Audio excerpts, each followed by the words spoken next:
Hello बच्चों, good morning. आज की तारीख है 14 दिसंबर 2024। आज के करंट अफेयर क्वेश्चन और ललन टॉप प्रश्नों में आप सभी का स्वागत है। बच्चों, कल हम पढ़ रहे थे 13 दिसंबर के करंट अफेयर क्वेश्चन, लेकिन बगल में पूजा पाठ हो जाने के कारण हम वीडियो को कंप्लीट नहीं कर पाए थे। सिर्फ 3 ही क्वेश्चन पढ़े थे, जिसके अंतर्गत लगभग हम 20 क्वेश्चन को सॉल्व किए थे, जिसमें Lalan top question, GK GS प्रश्न और करंट अफेयर क्वेश्चन थे।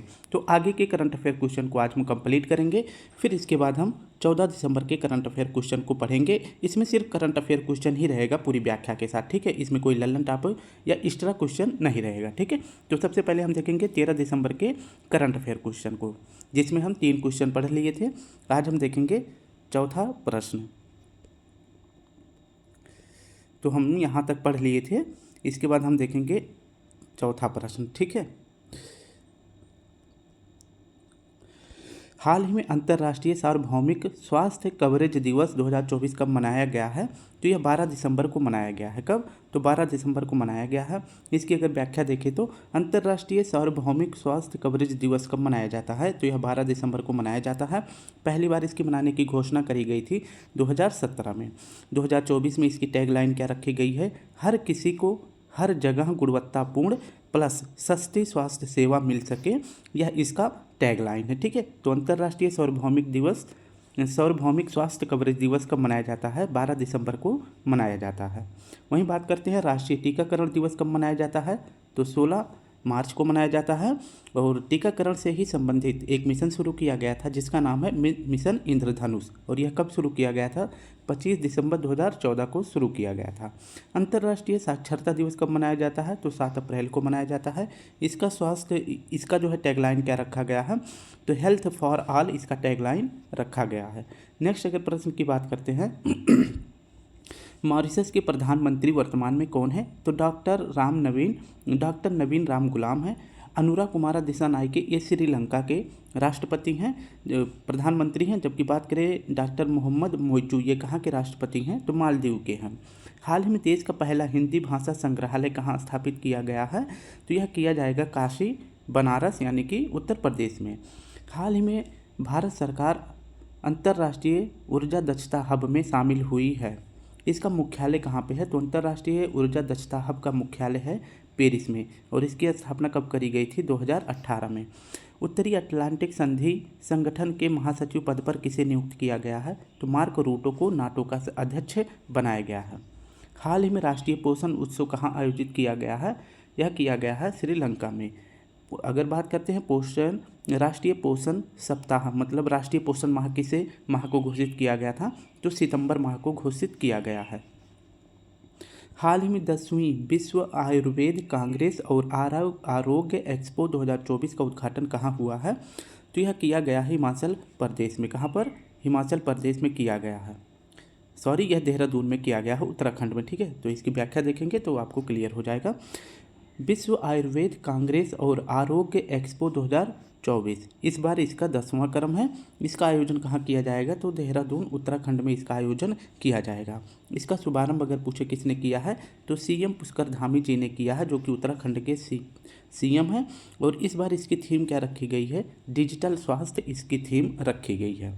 नेक्स्ट बात कर लेते हैं, भारत में पहला ऑडियो और विजुअल सम्मेलन कहाँ आयोजित किया गया था? तो यह गोवा में किया गया है। ग्लोबल फिनटेक समिट का आयोजन कहाँ किया गया है? मुंबई में किया गया है। यूनेस्को की 46वीं बैठक का आयोजन कहाँ किया गया है? दिल्ली में किया गया है। नेक्स्ट बात कर लेते हैं, हाल ही में भारतीय तटरक्षक बल का 26वां महानिदेशक किसे नियुक्त किया गया है? तो परमेश शिवमणि को बनाया गया है आईसीजी का अध्यक्ष। स्थापना दिवस अगर पूछे कब मनाया जाता है? तो आईसीजी की स्थापना दिवस मनाई जाती है 1 फरवरी को, क्योंकि 1 फरवरी 1977 को आईसीजी की स्थापना की जाती है। हाल ही में विश्व पशु दिवस 2024 कब मनाया गया है? तो विश्व पशु दिवस 2024 4 अक्टूबर को मनाया गया है। 2024 में इसकी थीम रखी गई है दुनिया उनका भी घर है, यह थीम रखी गई है। 4 नवंबर को 4 अक्टूबर से 10 अक्टूबर के बीच जो है विश्व अंतरिक्ष सप्ताह मनाया गया है। और इस बार इसकी थीम रखी गई है अंतरिक्ष और जलवायु परिवर्तन, यह थीम रखी गई है, ठीक है। नेक्स्ट बात कर लेते हैं, 10वां अंतर्राष्ट्रीय योग दिवस 2024 की थीम क्या है? तो yoga for society and self इसकी थीम है।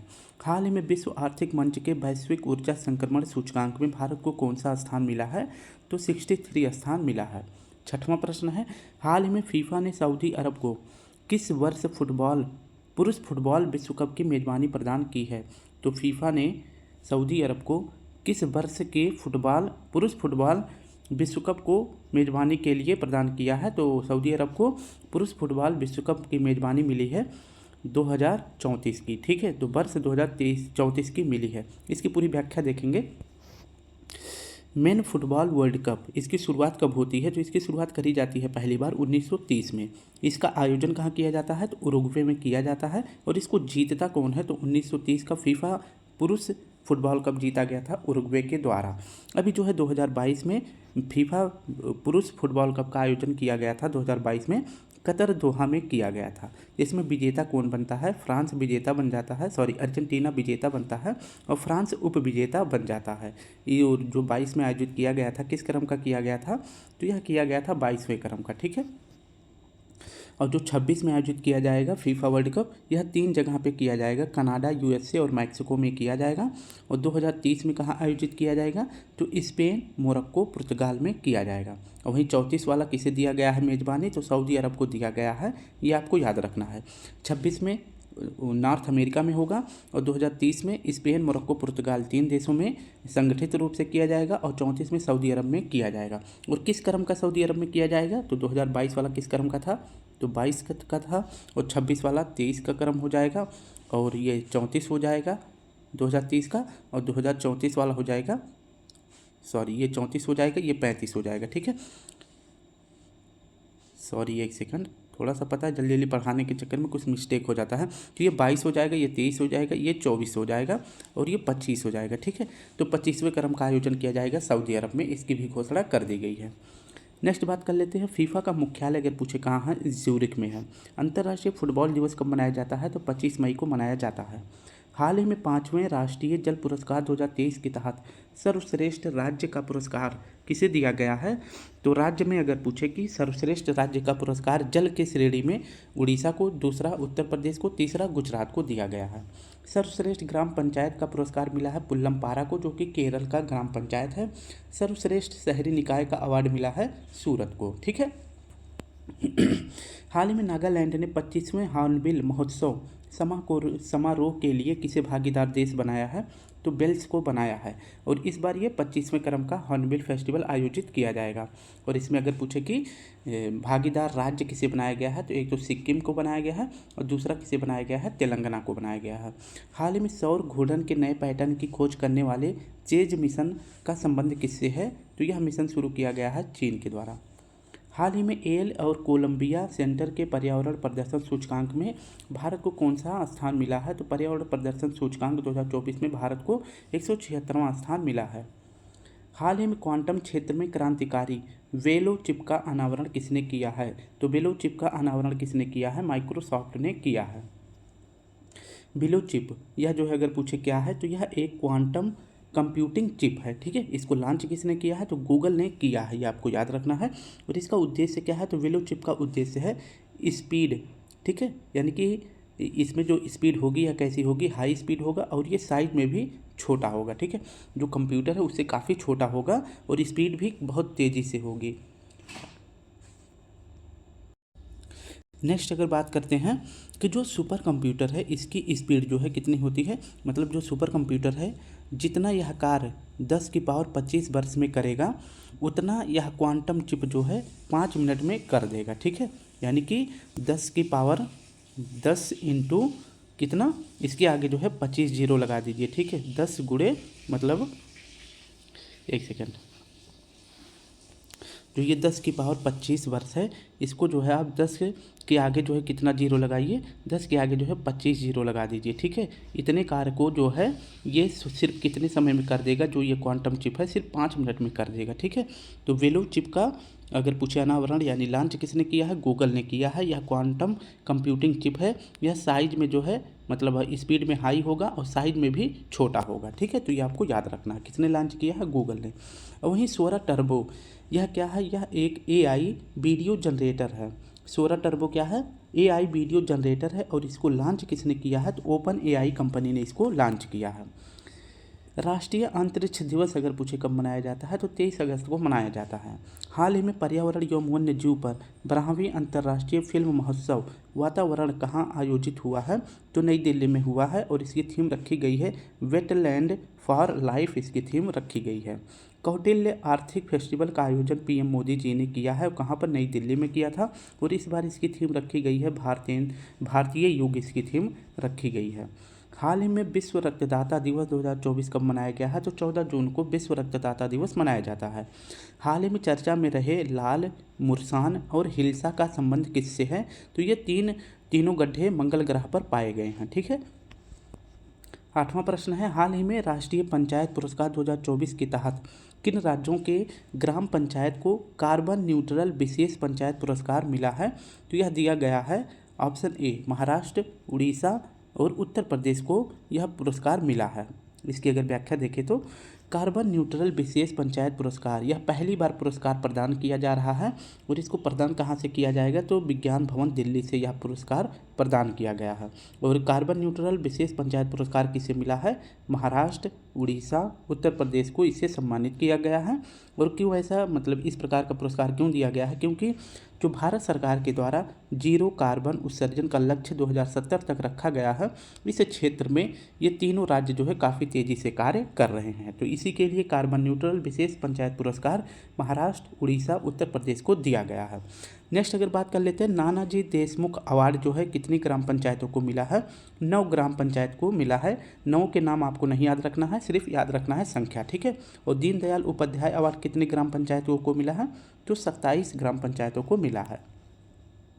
हाल ही में भारत की पहली बायो पॉलीमर प्रदर्शन सुविधा का उद्घाटन कहाँ हुआ है, तो पुणे, महाराष्ट्र में हुआ है। हाल ही में प्रधानमंत्री नरेंद्र मोदी ने गेल के पहले कंप्रेस्ड बायोगैस प्लांट का उद्घाटन कहाँ किया है, रांची, झारखंड में। हाल ही में विस्तारित सदस्यता के साथ पहली ब्रिक्स मंत्री स्तरीय बैठक कहाँ आयोजित हुई है, तो रूस में हुई है। हाल ही में उड़ीसा के मुख्यमंत्री किसे बनाया गया है, तो यह मोहन चरण मांझी जी बने हैं। 9वां प्रश्न है, हाल ही में जेम को पूरी तरह से अपनाने वाला पहला राज्य कौन सा है, यानी गवर्नमेंट ई मार्केट को पूरी तरह से अपनाने वाला राज्य कौन सा बन गया है, तो यह उत्तर प्रदेश बन गया है। GEM इसका फुल फॉर्म होता है गवर्नमेंट ई मार्केट प्लेस। इस पर जो है कोई भी सरकारी वस्तु अगर आप खरीदना चाहते हैं या फिर कोई सामान की क्रय या विक्रय करना चाहते हैं तो GEM मार्केट पर आप कर सकते हैं। ठीक है। इसका उद्देश्य क्या है, तो इसका उद्देश्य है मीडिएटर को समाप्त करना, यानी कि मान लीजिए कोई हमारे पास वस्तु है, उसको जो है मार्केट में बेचना है, तो बीच में हम किसी बिचौलिए से ना मिलकर डायरेक्ट जो अपने सामान को मार्केट में बेच सकते हैं, तो यह इसका उद्देश्य है। ठीक है। तो वस्तु और सेवा को ऑनलाइन खरीद और बिक्री करने के लिए GEM मार्केट है और इसको पूरी तरह से अपनाने वाला राज्य कौन सा बन गया है, तो 100% अपनाने वाला राज्य बन गया है उत्तर प्रदेश। ठीक है। और इसकी शुरुआत अगर पूछे कब करी गई थी, तो 2016 में PM मोदी जी के द्वारा किया गया था। हाल ही में बहुउद्देशीय पोत परियोजना का पहला जहाज समर्थक कहाँ लॉन्च हुआ है, तो चेन्नई से लॉन्च हुआ है। हाल ही में आर्टेमिस समझौते पर हस्ताक्षर करने वाला 42वां सदस्य देश कौन सा बना है, तो स्लोवाकिया बना है। हाल ही में इसरो ने जलवायु डाटा के लिए किसके साथ तृष्णा मिशन पर सहयोग करने की घोषणा की है, फ्रांस और इंडिया के साथ। ठीक है। आखिरी प्रश्न हमारा है, खेलो इंडिया विंटर गेम्स 2025 कहाँ आयोजित होंगे, तो यह ऑप्शन डी यानी कि जम्मू कश्मीर और लद्दाख में होंगे। पहले यह सिर्फ जम्मू कश्मीर में होता था, लेकिन अब यह लद्दाख में भी शुरू हो गया है।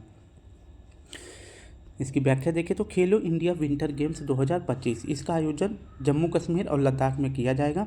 इसका शुभारंभ जो है खेल मंत्रालय के द्वारा किया गया है, जो कि खेल मंत्रालय के मंत्री हैं मनसुख मंडाविया जी।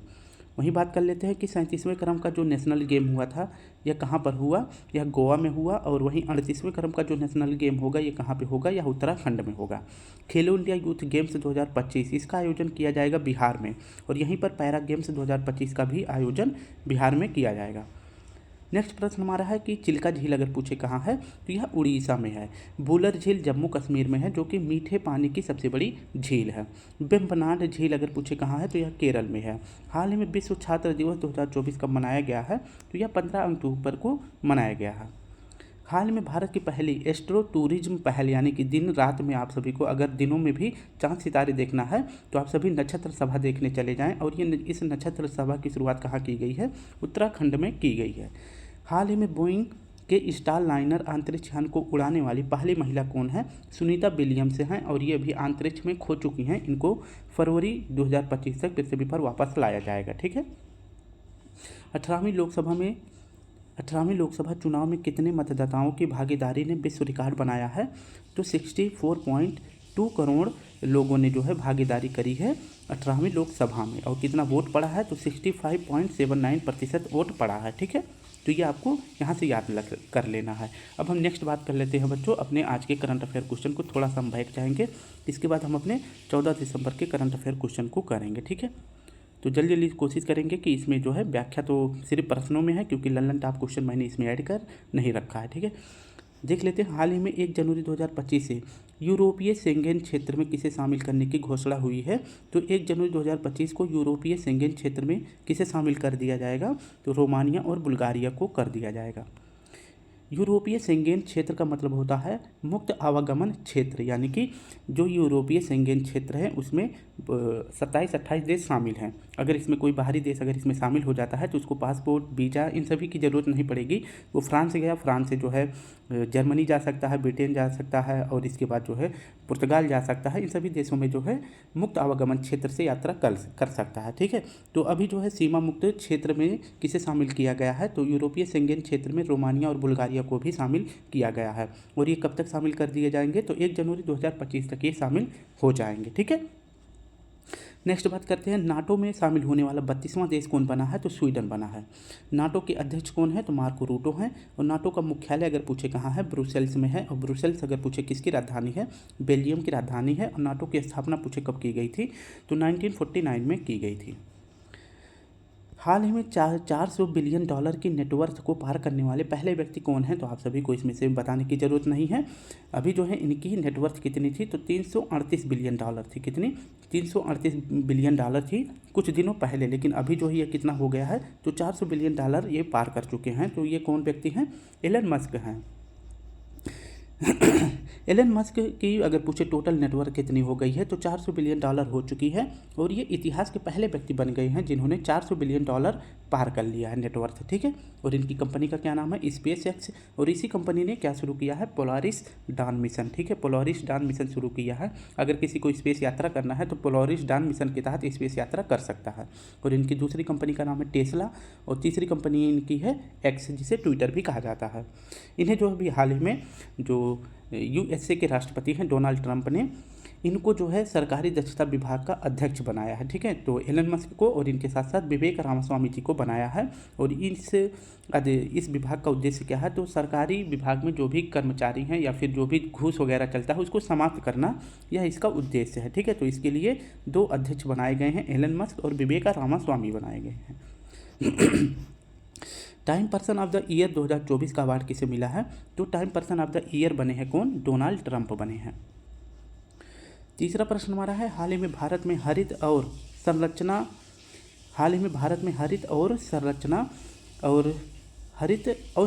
है। ठीक है, हरित और संरचना और सौर छतों के लिए 500 बिलियन डॉलर का अनुदान देने की घोषणा किसने करी है? तो भारत में हरित और संरचना और सौर छतों के निर्माण के लिए 500 बिलियन डॉलर का अनुदान देने की घोषणा किसने करी है? तो ADB ने करी है। ADB का फुल फॉर्म होता है एशियन डेवलपमेंट बैंक। यह जो है कितना अनुदान देने वाली है भारत सरकार को? तो 500 मिलियन डॉलर का अनुदान देने वाली है। और यह रुपए जो है इसका उद्देश्य क्या है? तो इन रुपयों से जो है हरित और संरचना का विकास किया जाएगा और सौर छतों का निर्माण किया जाएगा, यानी कि छतों पर जो है सोलर पैनल लगाए जाएंगे। और हरित यानी कि बागवानी और जंगल वगैरह इन सभी से जो है उत्पादित किया जाएगा। ठीक है, तो इसके लिए जो ADB पैसे देगी वो डायरेक्ट जो है सरकार को ना देकर किसको देगी? PNB बैंक को देगी। और यह बैंक जो है इस पैसे को भारत सरकार को सौंप देंगी। ठीक है, और कितने पैसे का यह अनुदान किया गया है? 500 बिलियन डॉलर का किया गया है। ADB की स्थापना देख लेते हैं कब करी जाती है? तो इसकी स्थापना 1966 में करी जाती है। इसका मुख्यालय कहाँ है? मनीला, फिलीपींस में है। और इसमें जो है अभी शामिल होने वाला 69वां देश कौन बना है? इजराइल बना है। ADB के अध्यक्ष कौन है? मसातो कांडा हैं। और ये किस देश के हैं? तो ये जापान के हैं। वर्ल्ड बैंक और IMF यानी इंटरनेशनल मॉनेटरी फंड, इन दोनों संगठनों की स्थापना करी जाती है 1944 में। ब्रेटन वुड्स सम्मेलन के तहत जो है इन दोनों संगठनों की स्थापना 1944 में की जाती है। WB के अध्यक्ष कौन है? अजय बंगा साहब हैं। और IMF की अध्यक्ष कौन है? क्रिस्टलिना जॉर्जिएवा इसकी अध्यक्ष है। और दोनों संगठनों का अगर पूछे मुख्यालय कहाँ पे है तो वाशिंगटन DC में है। नेक्स्ट हमारा प्रश्न है चौथा, हाल में भारत ईरान आर्मेनिया का दूसरा त्रिपक्षीय परामर्श कहाँ संपन्न हुआ है? तो भारत ईरान आर्मेनिया का दूसरा त्रिपक्षीय परामर्श कहाँ संपन्न हुआ है? तो यह संपन्न हुआ है नई दिल्ली में। पहला वाला अगर पूछे कहाँ हुआ था तो एरेवन में हुआ था और दूसरा नई दिल्ली में हुआ है। इसकी अगर व्याख्या देखें तो त्रिपक्षीय परामर्श में 3 देश शामिल हैं, इंडिया, ईरान, आर्मेनिया। इसका जो है दूसरा क्रम अभी कहाँ पे हो रहा है? तो इसका दूसरा क्रम हुआ है नई दिल्ली में। और पहला वाला कहाँ हुआ था? तो पहला वाला हुआ था एरेवन में, जो कि आर्मेनिया की राजधानी है। वहीं पूछे कि ईरान की राजधानी का क्या नाम है? तो ईरान की राजधानी का नाम है तेहरान। और ईरान के जो राष्ट्रपति चुने गए हैं ये बने हैं मसूद पेजेशिकियन। ठीक है, तो ये आपको याद रखना है। ठीक है, नेक्स्ट बात कर लेते हैं कि दोस्ती अभ्यास किसके बीच होता है? तो यह जो है त्रिपक्षीय अभ्यास है। इसमें 3 देश शामिल हैं, भारत, श्रीलंका और मालदीव शामिल हैं। नेक्स्ट हमारा प्रश्न है 5वां, हाल ही में WHO की रिपोर्ट के अनुसार भारत ने किस रोग के मामलों में 69% की कमी करी है? तो इसका सही जवाब हो जाएगा मलेरिया। ठीक है, तो ऑप्शन सी हमारा सही हो जाएगा। WHO ने अभी रिपोर्ट प्रस्तुत किया है और इसमें बताया कि भारत जो है 2017 में इसके पास जो है मलेरिया के 6.4% मिलियन केस पाए गए थे। तो 6.4 मिलियन केस जो है किस रोग के पाए गए थे? मलेरिया के पाए गए थे। लेकिन अभी हाल ही में फिर रिपोर्ट जारी करता है 2023 का रिपोर्ट। इसमें बताया गया है कि भारत में अगर पूछे वर्तमान में कितने मलेरिया केस हैं तो 2 मिलियन मलेरिया केस हैं, और जो कि 2017 में कितना था? 6.4 मिलियन केस था। ठीक है, तो ये मलेरिया से है। अगर बात कर लेते हैं कि 17 से लेकर 23 तक मलेरिया के कितने रोगों की कमी की गई है, कितने प्रतिशत की कमी करी गई है? तो 69% की कमी हुई है। और मौत अगर जो पूछे कि मलेरिया से कितने प्रतिशत की मौतें कम हुई हैं, तो मौत में भी 69% की कमी हुई है। तो दोनों में 69% की कमी हुई है, यह WHO की रिपोर्ट के अनुसार बताया गया है। नेक्स्ट बात करते हैं कि मलेरिया रोगवाहक, अगर पूछे मलेरिया का रोगवाहक क्या है? तो मादा एनाफिलीज मच्छर है। और वहीं पूछे रोग कारक क्या है? तो मलेरिया का रोग कारक है प्लाज्मोडियम प्रोटोजोआ है। मलेरिया रोग से अगर पूछे प्रभावित अंग कौन सा है? तो RBC है। और मलेरिया की दवा का क्या नाम है? कुनैन है, जो कि सिनकोना वृक्ष से प्राप्त होता है। अभी जो है WHO ने कुष्ठ रोग से किस देश को मुक्त घोषित कर दिया है? तो जॉर्डन को कर दिया है। नेक्स्ट हमारा प्रश्न है 6वां, हाल ही में ब्लूटूथ लो एनर्जी गेटवे, हाल ही में Bluetooth low energy gateway Awadh का अनावरण किसने किया है? तो यह किया गया है IIT रोपड़ के द्वारा। इसकी अगर व्याख्या देखें तो अवध जो है क्या है? एक ब्लूटूथ लो एनर्जी गेटवे है। इसको लॉन्च किसने किया है? IIT रोपड़ ने इसको लॉन्च किया है। अवध का उद्देश्य क्या है? तो अवध एक क्या है मैंने बता दिया, यह ब्लूटूथ लो एनर्जी गेटवे है। इसका उद्देश्य है निर्बाध यानी कि बिना किसी बाधा के तेज़ी से डाटा को ट्रांसफ़र करना, यह इसका उद्देश्य है। और ये इसके लिए यूज कहाँ किया जाएगा? इस अवधि का यूज किया जाएगा कृषि क्षेत्र में, पर्यावरण विकास में और रियल टाइम मॉनिटरिंग में, यानी कि आपका सामान किस जगह पे पहुंचा है इसके लिए भी यह ट्रैकिंग सुविधा इसमें अवेलेबल होगी। ठीक है, तो इसको लॉन्च किसने किया है? IIT रोपड़ ने किया है।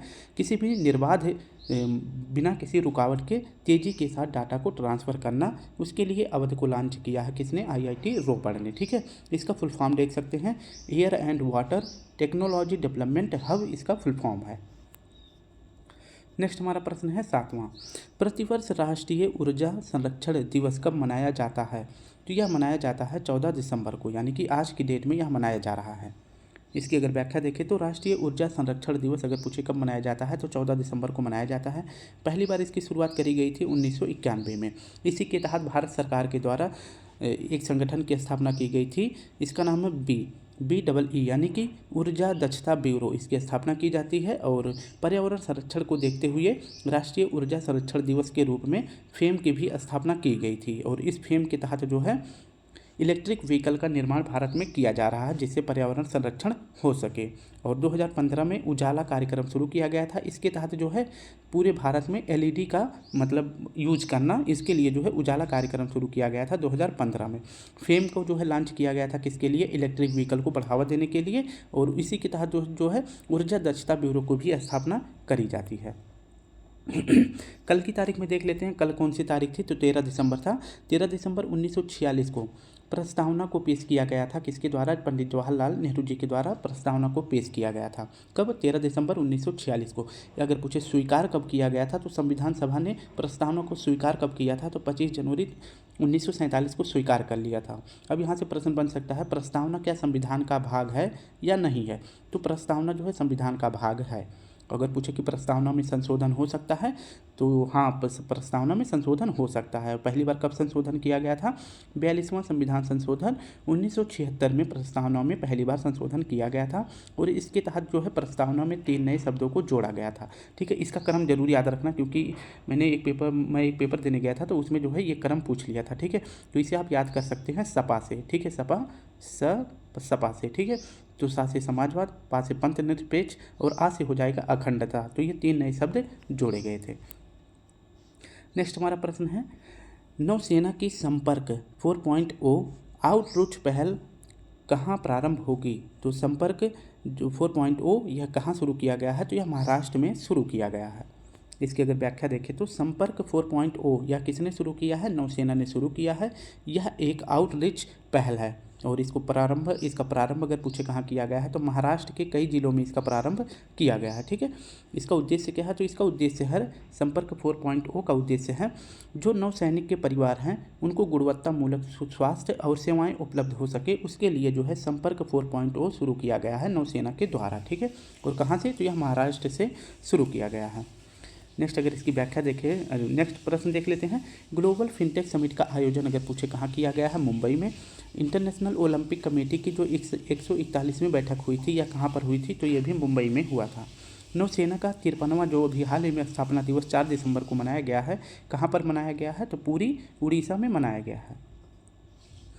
हाल ही में हॉकी इंडिया लीग 2024-25 के लिए किसे आधिकारिक प्रसारण भागीदार घोषित किया गया है, तो पार्टनरशिप किसे दे दिया गया है 2024 से और 25 के हॉकी इंडिया लीग का, तो यह दे दिया गया है दूरदर्शन को। ऑप्शन डी हमारा सही हो जाएगा। हॉकी इंडिया लीग 2024-25 में महिला और पुरुष दोनों में अगर पूछे कि भागीदार पार्टनर किसे बना दिया गया है, तो दूरदर्शन को बना दिया गया है। हॉकी इंडिया लीग के अगर पूछे अध्यक्ष कौन है, तो हॉकी इंडिया के अध्यक्ष हैं दिलीप टर्की जी, आपको याद रखना है। वहीं पूछे कि पुरुष वाला हॉकी टीम का आयोजन कहाँ किया जाएगा, राउरकेला उड़ीसा में किया जाएगा, और महिला वाला हॉकी टीम का आयोजन कहाँ किया जाएगा, तो इसका आयोजन किया जाएगा रांची झारखंड में किया जाएगा। ठीक है, नेक्स्ट बात कर लेते हैं कि इंटरनेशनल हॉकी फेडरेशन के अध्यक्ष कौन है, तो तैयब इकराम जी हैं, और ये कहाँ के हैं, ये पाकिस्तान के हैं। बेब्स एक पोर्टल भी हाल ही में लॉन्च किया गया था। बेब्स जो है अगर पूछे क्या है, तो एक OTT प्लेटफॉर्म है, और इसको लॉन्च अगर पूछे किसने किया है, तो प्रसार भारती ने इसको लॉन्च किया है। आज का आखिरी हमारा प्रश्न है, हाल ही में विमोचित दलाई लामा की खुशी के रहस्य यह पुस्तक अगर पूछे किसने लिखा है, तो यह लिखा गया है डॉक्टर दिनेश सहारा जी के द्वारा। ऑप्शन बी हमारा सही हो जाएगा। दलाई लामा की खुशी के रहस्य यह पुस्तक अगर पूछे किसकी है, तो डॉक्टर दिनेश सहारा की पुस्तक है। इसको लॉन्च अगर पूछे कहाँ से किया गया है, धर्मशाला से लॉन्च किया गया है। और धर्मशाला अगर पूछे स्थान कहाँ है, तो यह हिमाचल प्रदेश में है। कहाँ पर, हिमाचल प्रदेश में है। नेक्स्ट पुस्तक की बात कर लेते हैं, तो ये तीनों पुस्तक याद रखना है। स्पीकिंग विद नेचर किसकी पुस्तक है, रामचंद्र गुहा जी की पुस्तक है। आई हैव द स्ट्रीट यह किसकी पुस्तक है, तो रविचंद्र अश्विन जी की पुस्तक है। वाई इंडिया मैटर्स यह पुस्तक किसकी है, तो विदेश मंत्री एस जयशंकर जी की यह पुस्तक है। तो स्टूडेंट, इस प्रकार से हमने अपने सभी करंट अफेयर क्वेश्चनों को आधे घंटे में सॉल्व कर लिया है, क्योंकि थोड़ी सी क्लास बड़ी बन गई, क्योंकि कल का क्वेश्चन छूट जाता अगर आज नहीं पढ़ाते, तो सोचा एक ही में पढ़ा दें। तो ठीक है, तो अगर वीडियो में कोई प्रॉब्लम हो तो हमको जरूर बताएं। वीडियो अच्छी लगी तो प्लीज़ आप सभी से रिक्वेस्ट है, वीडियो को लाइक करें, शेयर करें, कमेंट करें। कल फिर मिलते हैं, तब तक के लिए आप सभी को प्यारा सा जय हिंद, जय भारत।